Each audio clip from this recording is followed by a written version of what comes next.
JENI. Rachael Ruygun Gunn needs to Raygone. She is glorifying mediocrity over excellence. Raygun, please, be Raygone. Not only can you not dance, you don't have a sense of humor either. Months after her 0-point performance at the Paris Olympics, Rachael Raygun Gunn is still finding ways to milk her disastrous debut. From claiming ownership of the kangaroo pose to shutting down a parody musical, her antics are as audacious as her Olympic bid was unearned. As if her effort in Paris wasn't enough for the farce, Gunn recently threatened legal action against comedian Steph Broadbridge, who planned to parody her Olympic journey in a satirical musical. Gunn's lawyers even demanded $10,000 from the comedy club owner staging the musical to reimburse our client with legal costs to date. The Sydney show promised hilariously titled songs such as "You may be a B-girl, but you'll always be an A-girl to me," and "I'm breaking down." Frankly, I'd rather watch that show on repeat than endure another look at Gunn's cringe-worthy Paris performance. But Raygun wasn't laughing. The musical was cancelled after her legal team intervened. Broadbridge claimed on Instagram that Gunn's lawyers argued she was damaging the Olympian's brand. "She doesn't need me to do that," Broadbridge said, a sentiment hard to disagree with. Gunn claimed ownership of her iconic kangaroo pose, preventing Broadbridge from recreating it.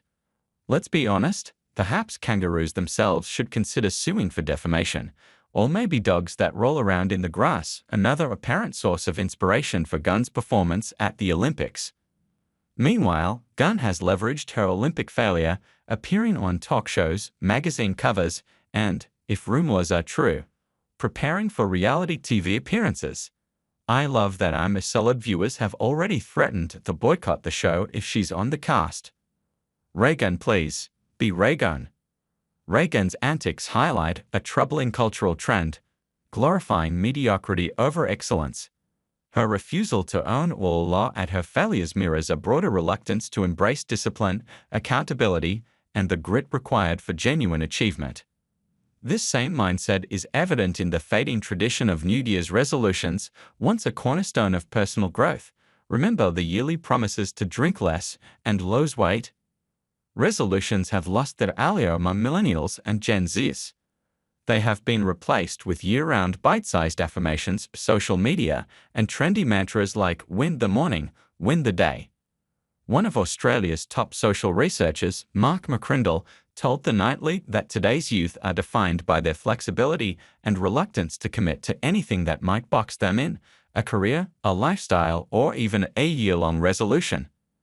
Instead, they prioritize living in the moment and embracing individuality. But has this emphasis on self-acceptance blurred the line between self-care and complacency? After all, if you're constantly living in the moment, when do you work towards something bigger? Some traditional targets for New Year's resolutions, like quitting smoking or cutting back on drinking, have become less relevant thanks to public health campaigns. However, new, less obvious ones have simply replaced these vices. Scrolling on your phone and binge-watching may not cause physical harm, but they can still impact productivity, relationships, and mental health. Recent studies showed that Gen Z spends an average of 6.6 hours daily on social media, with 66% admitting it's excessive. Meanwhile, 71% of 18 to 21-year-olds frequently rewatch the same series multiple times, a trend proudly labeled bedrotting.